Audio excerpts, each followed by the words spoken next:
We're back and we're live. What is up, Mr. Marti Amos? How are you doing, my man?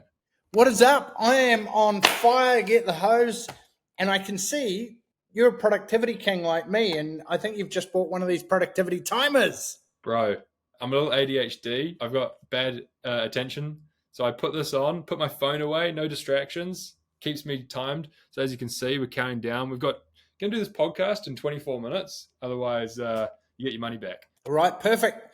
Let's get to it then. Great minds think alike. I love it. Excellent. All right, but before we do, you were just at MotoGP. How was it? Oh, bro, off the charts.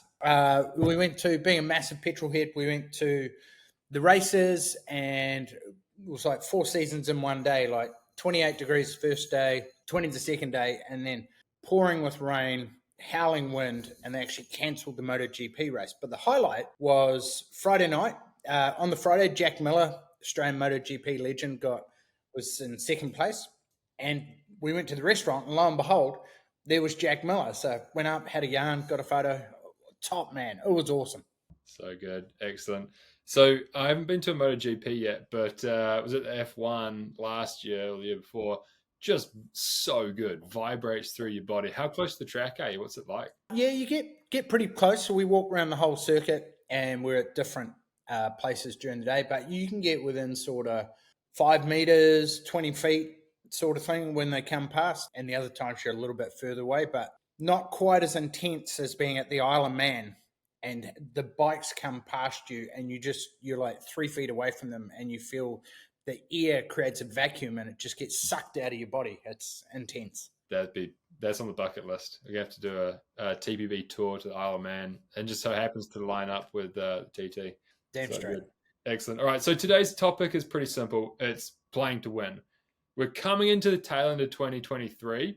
If you want to win in 2024, then we need to inspect some of the most successful members, because success leaves clues. What are the clues that they can leave that you can take on with you and win in 2024 with? So some of our most successful members have had a hell of a year, and these are the common themes that we see them executing on consistently. And we're just going to hit some of them from, the game is won in the draft all the way through to business maturity date, knowing your numbers, and making sure that you're stepping out of your comfort zone and inspecting the metrics. So over to you, Marti. What would be your main thing that you've seen amongst some of the most successful members this year that you would put at the top of your list if you wanted to play to win next year?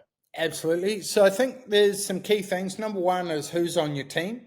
So the game is won in the draft. The second thing is how are you managing that team. The third thing is data. You need accurate data to make decisions. So business is a numbers game. The language of business is numbers. So without numbers, metrics, KPIs, and your financials each month and in real time, you're really kind of guessing what's going to make the biggest bang for your buck. So everything they do, everything we do is data driven. So you can make accurate decisions. You can take the emotion out of it.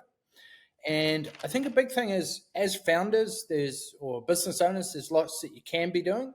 But what should you be doing? Like, what is in your genius that you're really good at that no one else can do, that's going to have big impact on the company? You're really thriving. You love doing it. It energizes you, and you're naturally great at it. And then how do you systemize the business and raise the bar and the standards and hold people and processes to that standard so that it repeats and recurs without you, as the owner, having to juggle, spin a lot of plates, and you actually build a business that works for you rather than just a busy job with overheads. Those are the key things. So true. So I want to actually pull on the thread of that first one you said, which was the game is won in the draft. Sounds good. I know what you're talking about. I don't know if everybody else will. So can you explain that one to us a bit more? Well, I think it's actually an NBA, NFL, the draft. And if you can get the right people on your team in the right slots, then it's going to make life a truckload better, a truckload easier. Like, are you trying to drag a whole bunch of stragglers up to a minimum or an acceptable standard? So are you trying to take people who are a 4 and take them up to a 6? Or are you hiring people who are great for that position, who are a 7, who are already proven winners, have done it before, have done it in 2 or 3 businesses, if you're hiring an estimator or a QS or a project manager, who've already succeeded, who are going to hit the ground running and bring high standards. So You can rate people on those 5 key variables for success, and you can see, have they done it before? Are they a good culture fit? Are they a good attitude fit? And what's the likelihood of them succeeding in that role? Yeah, totally. It's like a little exercise, right? All right, everybody here, put your hand up if you're a builder. All right. Well, next question is put your hand up if you're a business owner. And you need to be putting both your hands at 100%. Because if you're listening to this pod, if you're part of the professional builder, if you're in our community, or if you're keen on growing your business, then you need to think of yourself as a business owner, not necessarily as just and exclusively a great builder. Because business owners solve things through people and process, through leverage, right?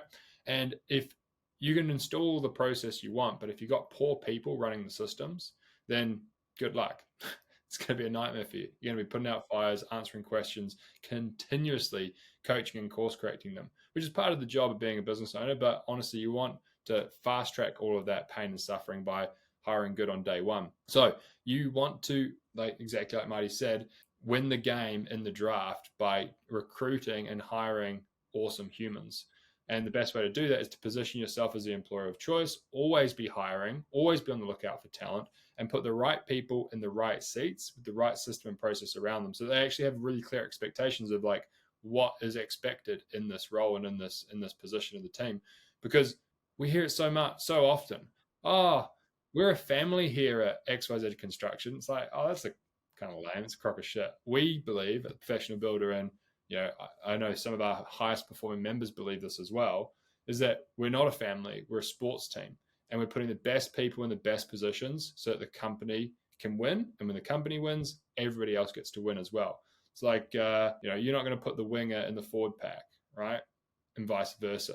You want the best people in the best positions for getting the job done. And that's You why may have to put the winger in the forward pack if you're South Africa and you have a 7 forwards, 1 back split if you get too many injuries. But yeah, true. Wayne Barnes will just penalise the shit out of the game and ruin it for everyone.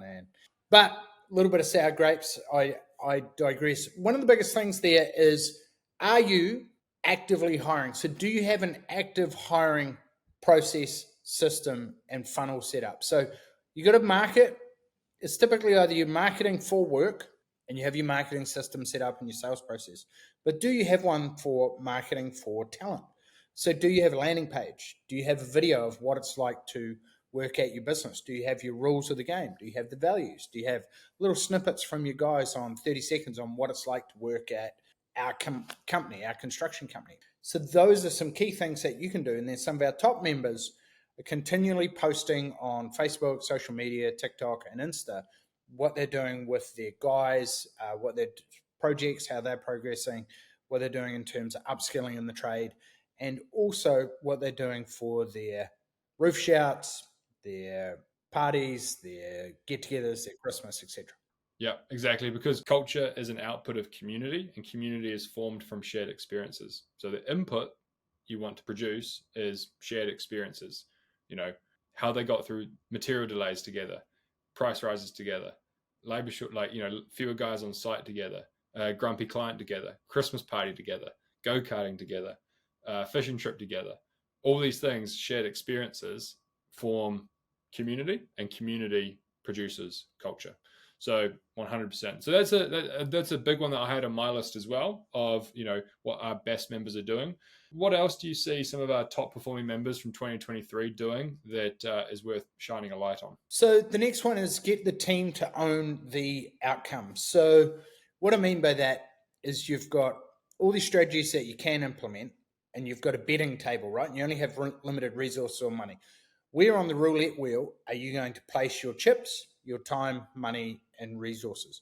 So part of that is to get your team involved in the plan. Have a sense of urgency and proactiveness. Think like an owner.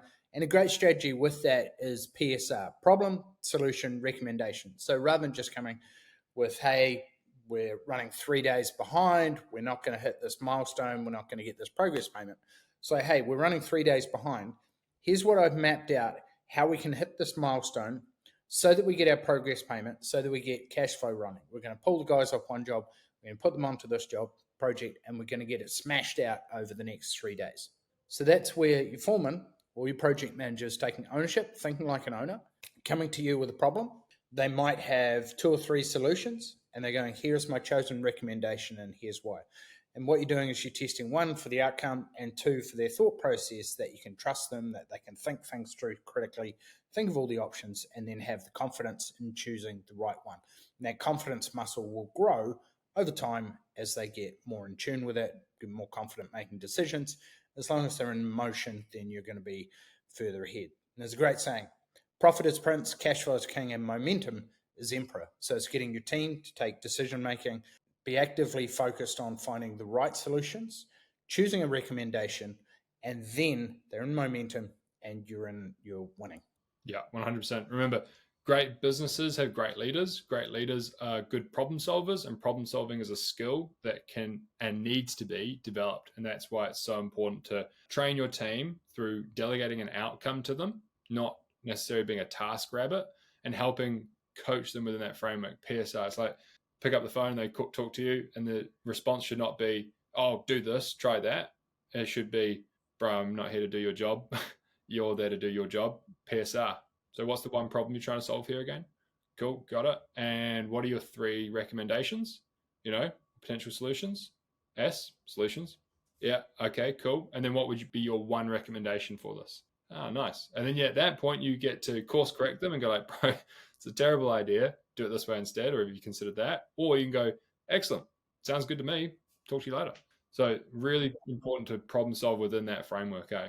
And they will grow in confidence, you will grow in confidence, and you will have a far more autonomous team.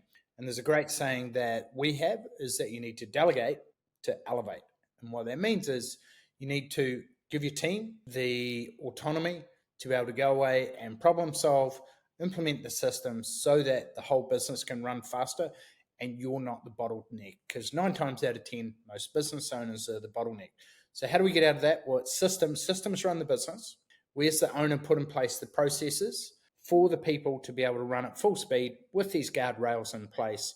And that's typically a system, a step-by-step checklist, a process, and then a meeting cadence where you'll meet each day or each week with key reports, and there'll be 1 key metric per person. So as the foreman owning the productivity of the job on site, and his 1 number might be labor hours, forecast versus actual.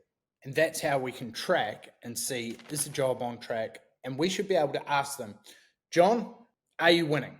And we need to know red or green. So are his labor hours within 5% of the forecast? So that's his metric. And then it might be, is he on track to hit that next milestone? Are his guys doing the job to the right quality assurance level? And obviously we've got systems from a site setup checklist, quality assurance checklist, etc. And then before the council sign off. Perfect. So far, common themes amongst our best performing members like Hayden, Richard, Brad, Sean, Doug, Brent, is that they attract great talent and then they delegate outcomes to that talent and provide them with the systems and processes to be successful and tight feedback loop. What would be some of your next points of what these guys do really well and that people can replicate so that they play to win next year? So one of the next ones is metrics. So if you don't know your numbers, then you're just guessing. And it starts at the project level. Are you pricing to a target margin of at least 20% plus gross margin?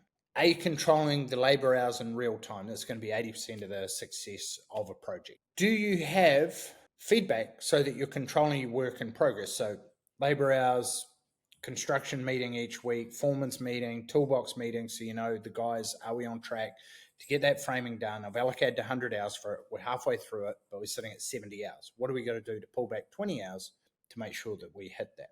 And then do you have technology available to enable that? So you might have pricing software or project management software. So you might either be using Build Exact, Build a Price, or you might be using Build a Trend, Co-Construct, Rave, etc., to make sure that you do have accurate data with which to make decisions. And there's a great saying, communication or culture is cadence, and that comes down to great communication from how we're going versus what we forecast. So that should be in labor hours, quality standards, timeliness, communication with the client, and so forth. So To sum up, I guess metrics get real key data, and the biggest one there is labor hours. Are your guys capturing all the variations? Are you checking the materials, checking the jumbo bin? And then do you have a way of getting that feedback every week so you can let the guys know on site, hey, we're on track or we're off track? And ideally, you'll have one person own that one KPI, the foreman, and it might be number of hours per week, forecast versus actual. So are we within 5% of our forecast labor hours? Exactly. Numbers is the language of business. So if you're not inspecting any numbers, these ones specifically, then you're going to be flying blind and it's going to be a real nightmare. You're probably going to be hoping and relying on some brilliant people in your team to grow or scale, and versus knowing the numbers and being able to be way more surgical with, oh, no wonder this is tough. Our margin is too low going in, or no wonder this is tough. We're eroding our margin away during a job. And it happens to be all of these jobs run by this bloke who's the foreman. And this guy doesn't have any systems or processes, or isn't using variations correctly, and seems to be missing them all. Without the visibility through the numbers, you are just shooting from the hip and flying blind. And that's why one of the first things that we end up doing with all of our guys is getting into a performance check rhythm, beginning of every month, before the 10th. Review the numbers, tweak and improve, iterate over time, and start trending upwards from PBR, per project profits, net profit, expense ratio to total sales. All of that should be in range of where it needs to be for the type of company and project that you're doing. Absolutely. I think then that leads to the next one, which is non-negotiable standards. As you as the owner, founder, head honcho need to impart and flow down, what are our non-negotiable standards with regards to meetings, show up, rules of the game? Like, what are your rules of the game with your team? So is it that, you always put in leave absence 2 weeks in advance? Is it that there's no radios on site? Is it that there's no swearing on site? Is it that labor hours must be within 5% per stage? And how we report that is we report it daily. The guys take time to fill in their labor hours each day by stage. And then we can course correct, as opposed to getting to the end of the job and thinking, holy shit, we're far out. And also in terms of capturing variations, what are you doing in pre-construction meeting with your foreman, going through the plans? And is he also triaging the hours in advance by stage that he thinks versus what you think? If he's going to have true ownership of the outcome and be responsible for the success of that project, or are you just putting it all on him and then leaving it up to him and abdicating rather than delegating? Bang on. So it's like, you don't get in business what you deserve, you get what you tolerate. And if you tolerate people not hitting their standards, you're going to get that. But it goes the whole way back through. If you tolerate pricing stuff at a low margin, you're going to get that. If you tolerate getting shitty clients through, you're going to let them come through. But if you no longer tolerate that, you will eventually no longer get that, So it's really important that your job as the business owner, whether you're running, one crew or whether you're running 15 projects at a time or annually, doesn't matter. Your job is to hold the highest standards and to make sure that everybody else is following those. So yeah, couldn't agree more. And who does a great job of this as well, I believe, is Richard Fiske. Does an awesome job of holding high standards, and it reflects in the quality of his workmanship, the size of his projects, and the reputation that he holds in the community. And then also the other good stuff, quality of his people, quality of his team, and the quality of his profits. 55 Master Builders Awards, 2 locations, Twizel and Timaru, grown to over $10 million profitably, awesome team of 30 people, great culture and great processes and systems. And as you say, knowing his numbers, holding his team to account, training his team, this is what shapes any great construction company. And I think the training that he did for our members last week was epic. And then giving away those, resources like the high converting quote template, the pre-construction pack, his quality assurance checklist, and then his org chart structure and what each person does for each role really helps to dial in that accountability and then the scorecard that each person has at that level. And I think that's one thing that leads on to the next one, is that success lies just out of your comfort zone. So what are the tough conversations that you might be avoiding having Is it a communication issue that you might be having with one of the teams? So I had that over the weekend. I just had to reflect on, we have a Slack channel, we communicate in there. I was a little abrupt, short and sharp in there. And so I carried that karmic debt, thinking about it over the weekend, thinking how it could be interpreted. And we weren't running, funnily enough, to do with this podcast, we weren't putting the podcast out there onto Facebook and into our remarketing stack. And I asked our marketing manager, are we? And he was like, currently no. And I was like, well, why not? How come? What needs, this seems like an obvious thing to help more people. The more areas we can get it out to, the better. When I reflect on that, I should have had that framed it differently and said, hey, I reckon it could be a great idea because it can help more people. Here's how we can market it. This is what we should spend, versus the way that it could be interpreted or taken. So a big thing, look at your communication as a leader. Be comfortable having those tough conversations. And so I shot him a message, and we've now worked out a communication cadence with us so that I don't interrupt any of his team. As 6 people below him, I have conversations with him or in a group channel like that. Before lobbing any hand grenades in there, I will have a chat with him one-on-one. So we're always learning. 100%. And then with that as well, like being out of your comfort zone, as the company grows, pressure comes on your people and your process.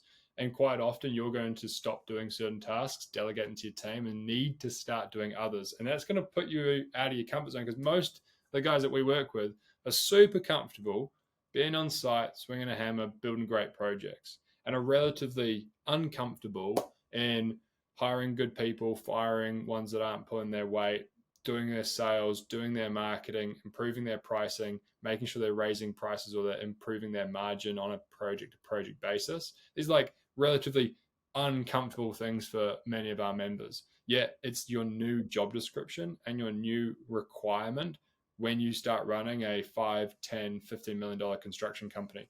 So that is uncomfortable for a lot of people and requires you to step out of your comfort zone and go, well, this is my new JD, my new job description. I need to attack it and be the best I can be at it. And that is one of the things that many members have done a great job of. I know Doug Westway is a good example of this, because he'd done a couple of attempts at growing and scaling his company. And in his own words, they weren't the most successful cracks at it that he had hoped. He came back and he worked with us on his 3rd attempt, and we gave him that new JD. His new role scope was no longer picking up materials, coordinating subs, signing off variations, organizing, inclusions and exclusions with the client, fixtures and fittings. He built a team around him, and his new job description was improving the systems, coaching the team, inspecting his expectations and not just abdicating, but delegating clearly, making sure they were in ratios and his metrics were clear, hiring good people and putting them in the right seat, making sure the pipeline of projects was full so that they could continue to service the overhead and continue to grow to that next level and keep getting great clients. So he had to network with architects, real estate agents, mortgage brokers, wealth advisors. This was a new job description for him and outside of his comfort zone. But the best members lean into that, attack that, and become good at it and go to that next level. Absolutely. And I think that's what helped him go from a $2 million company that wasn't making a lot of profit. Everything relied on was on his shoulders. So 8.5 mil, on the way to 10 mil, well systemized, made sure that he had each of the positions, the management team, so contracts administrator, QS estimator, construction manager, and then project manager. And he did the sales and marketing side of things. Mapped out scorecard for each person, meeting rhythm, cadence, so that they knew what they were reporting, what was happening in the meeting, what the stats were, whether they were winning or not. And that really allowed him to go to the next level. And we did a great exercise in boardroom called the Genius test or the Genius quiz. And what this is you go through, you assess everything that you're currently doing, and you put it through a lens of 3 key things. Number 1, does it have a big impact on the business? Number 2, is it in my genius? So am I naturally great at it? And number 3, do I love doing it? So does it energize me? And if it gets all those 3 ticks, then keep doing it. If not, if it only gets 2 of those, so let's say it's high impact, but you don't really like doing it, then that's something that we want to look to hire someone for. Or if there's something that is all 3, so it doesn't have big impact, you don't love doing it, and it's not in your genius, then we want to get it off your plate and either automate it or delegate it or completely stop it. Yeah, so good. Look, there's a few more clues that are left behind by successful members, and we're going to share them with you, but we're going to share them in the next episode. We're out of time. Time is up. So, been a pleasure. Pleasure's all yours. I'll catch you next time, Marty, and we'll see you on the line. Cheers, brother. See you.